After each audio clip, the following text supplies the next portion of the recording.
26/8/2024 dear லாட்டரியோடைய ஒரு guessing தான் பார்க்க போகிறோம்.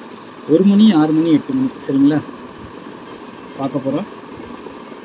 இன்றைக்கி கெஸ்ஸிங் பார்க்குறதுக்கு முன்னாடி நேற்று நம்ம என்ன கொடுத்தோம், என்ன வந்திருக்குன்னு ஒரு பார்வை பார்க்கலாம். 730 நம்ம ஆல் போர்டு கொடுத்துருந்தோம் சரிங்களா. 3 வரல 7 வரல, அதுக்கு பதிலாக என்ன வந்திருக்குன்னு பார்க்கலாம். கீழே அதுக்கு பவர் நம்பர் 7க்கு 2 கொடுத்துருந்தோம், 3க்கு 8 கொடுத்துருந்தோம், 0க்கு 5 கொடுத்துருந்தோம் சரிங்களா. 1 மணிக்கு பாருங்கள் 0 வந்திருக்குது சரிங்களா, 9 4 வந்திருக்குது. அடுத்து 5 வந்திருக்கு, 2 வந்திருக்குது சரிங்களா, பவர் நம்பர் தான் வந்திருக்குது.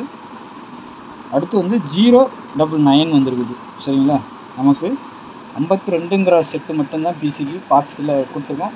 இது பாஸ் ஆகிருக்கும் 25, இதுவும் 25 பாஸ் ஆகும். பாக்ஸ் போட்டிருந்தா இந்த 2 செட்டு நமக்கு பாஸ் ஆகும். 52ங்கிற இந்த நம்பர் பாஸ் ஆகும் சரிங்களா. 6 மணி ஷோக்கு 52 பிசி பாஸ் ஆகும். மற்றபடி 1 மணிக்கு ஏ போர்டும் 8 மணிக்கும் ஏ போர்டு 0 தான் அடிச்சுக்கிறாங்க. மற்றபடி நம்பர் மாற்றி அடிக்கல, அதே நம்பரே வச்சு அடிச்சிட்டாங்க. 9 0 9 4, 4க்கு பவர் 9, 9க்கு பவர் 4, அதே தான் கீழே 8 மணிக்கு அப்படியே அடிச்சுக்கிறாங்க. வேறு ஒன்றும் மாற்றம் இல்லை. இந்த ஒரு நம்பரை மட்டும் பவர் பண்ணி அப்படி 99 அடிச்சிட்டாங்க சரிங்களா. சரி, நாளைக்கும் தான் நான் கணிப்புக்கு போயிடலாம். ஒவ்வொரு நேரம் ஒவ்வொரு எல்லாமே கரெக்டாக கணிச்சு எடுக்கிறது ரொம்ப கஷ்டம்தான். இருந்தாலும் நம்ம கணிச்சு எடுக்கிறோம் சரிங்களா. பாருங்கள், பார்த்துட்டு ப்ளே பண்ணுங்கள். மாத கடைசி சரிங்களா, எப்படி வேணாலும் அடிப்பாங்க. கொஞ்சம் நம்மளால் முடிஞ்ச அளவுக்கு மாற்றி மாற்றி எடுத்து கொடுக்குறோம் சரிங்களா. பார்த்துட்டு வச்சுக்கோங்க. என்னுடைய கணிப்பை நான் கொடுக்குறேன், உங்களோட கணிப்பில் வந்தால் மட்டும் ப்ளே பண்ணுங்கள் சரிங்களா. பார்த்து ப்ளே பண்ணுங்கள். அதுமாதிரி டியர் கேரளா புக்கிங் பண்ணணுமா 8610575149 இந்த நம்பரை நீங்கள் கான்டாக்ட் பண்ணிக்கலாம். வாட்ஸ்அப்பில் ஹாய்னு மெசேஜ் போட்டால் கேரளாவும் டியரும் புக்கிங் போட்டுக்கலாம். டீட்டெயில்ஸ் எல்லாம் சென்ட் பண்ணிடுவாங்க, அப்புறமா போட்டுக்கோங்க சரிங்களா. 8610575149 சரிங்களா. நாளைக்கு பார்த்தீங்கன்னா ஆல் போர்டை பொறுத்த வரைக்கும் 103 இருக்குது சரிங்களா. 1க்கு பவர் 6, 0க்கு பவர் 5, 3க்கு பவர் 8 சரிங்களா. இந்த இதில் இருந்தால் நம்பர் வரணும் நாளைக்கு சரிங்களா. உங்கள் கெஸ்ஸிங்கில் எப்படி இருக்குதுன்னு பாருங்கள். என்னுடைய கெஸ்ஸிங்கை நான் கொடுக்குறேன். உங்கள் கெஸ்ஸிங்லேயும் வந்தால் ப்ளே பண்ணுங்கள். மாத கடைசியாக இருக்குது, எப்படி வேணாலும் அடிப்பாங்க. பார்த்து ப்ளே பண்ணிக்கோங்க சரிங்களா. ஆல் போர்டை பொறுத்தவரைக்கும் எனக்கு ஸ்ட்ராங்காக இருக்கிறது இந்த நம்பர் தான் சரிங்களா. அதேமாதிரி ஏபிபிசிஎஸ்ஐ பொறுத்த வரைக்கும் 10 30 31 65 85 86 81 36 80ங்கிற ஒரு 9 செட்டு கொடுத்துருக்குறேன் சரிங்களா. என்னுடைய தனிப்பட்ட கெஸ்ஸிங் இது.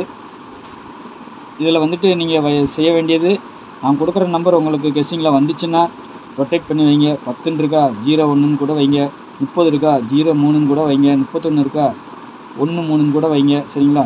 பார்த்துட்டு ப்ளே பண்ணிக்கோங்க. 65 85 86 எல்லாமே அப்படி தான் ரொட்டேட் பண்ணி கண்டிப்பாக வைக்கணும் சரிங்களா. ரொட்டேட் பண்ணி வச்சா தான் உங்களுக்கு ஒரு நல்ல வின்னிங் கிடைக்கும். ஏபிபிசி ஏசி பாருங்கள், ஆல் போர்டுக்கு வைக்கிறது கரெக்டாக பார்த்து வைங்க சரிங்களா. ஆல் போர்டுக்கு வைங்க. ஏபிபிசி ஏசி எதுக்கு வேணாலும் வரலாம். உங்களோட கணிப்பையும் பார்த்துட்டு என்னுடைய இதையும் பார்த்துட்டு 1 மணிக்கு 6 மணிக்கு 8 மணிக்கு எந்த ஷோவில் வரும் மிஷின் நம்பர்லாம் பார்த்துட்டு அதுக்கு தகுந்த மாதிரி ப்ளே பண்ணிக்கோங்க சரிங்களா. அதேமாதிரி 3 டிஜிட்டலை பொறுத்த வரைக்கும் 103 658 583 615 653 608ன்னு சொல்லிவிட்டு ஒரு 6 செட்டு கொடுத்துருக்கேன். 3 ஷோக்கும் சேர்த்து 1 மணி 6 மணி 8 மணிக்கு சரிங்களா. 3 ஷோக்கும் சேர்த்து தான் கொடுக்குறேன். உங்கள் கணிப்பில் எந்த ஷோக்கு எப்படினாலும் ப்ளே பண்ணாலும் டியரை பொறுத்த வரைக்கும் 2 ஷோக்கு ஒரே மாதிரி ப்ளே தான் நடக்கும் சரிங்களா. அதில் மாற்று கருத்து இருக்காது. ஏன்னா ரெகுலராக நம்ம பார்க்குறோம், தொடர்ச்சி நம்பர் தான் எடுப்பாங்க கண்டிப்பாக. ஏதாவது ஒரு ஷோவில் மட்டும்தான் வேறு நம்பர் வரும், புது நம்பர். மற்றபடி 2 ஷோக்கு கண்டிப்பாக ஒரே மாதிரி நம்பர் தான் வரும். அதனால் அதை பார்த்துட்டு அதுக்கு அந்த மாதிரி ப்ளே பண்ணிக்கோங்க சரிங்களா. என்னுடைய கெஸ்ஸிங் எனக்கு தெரிஞ்சதை நான் சொல்லிக் கொடுக்குறேன். உங்களுக்கு வர்றதை நீங்கள் பாருங்கள் சரிங்களா. எதுவும் கட்டாயம் கிடையாது. உங்கள் கெஸ்ஸிங்கில் வந்தால் மட்டும் ப்ளே பண்ணுங்கள் சரிங்களா. அதேமாதிரி நம்ம சேனலை விருப்பம் இருக்கிறவங்க தொடர்ந்து பார்க்குற நண்பர்கள் சப்ஸ்கிரைப் பண்ணலான்னு சப்ஸ்கிரைப் பண்ணி வச்சுக்கோங்க. என்னுடைய கெஸ்ஸிங் பிடிச்சிருந்ததுன்னா தெரிஞ்ச நண்பர்களுக்கு கொஞ்சம் ஷேர் பண்ணுங்கள் சரிங்களா. நாளைக்கு நல்ல ஒரு கெஸ்ஸிங்கில் சந்திக்கிறேன். நன்றி, வணக்கம்.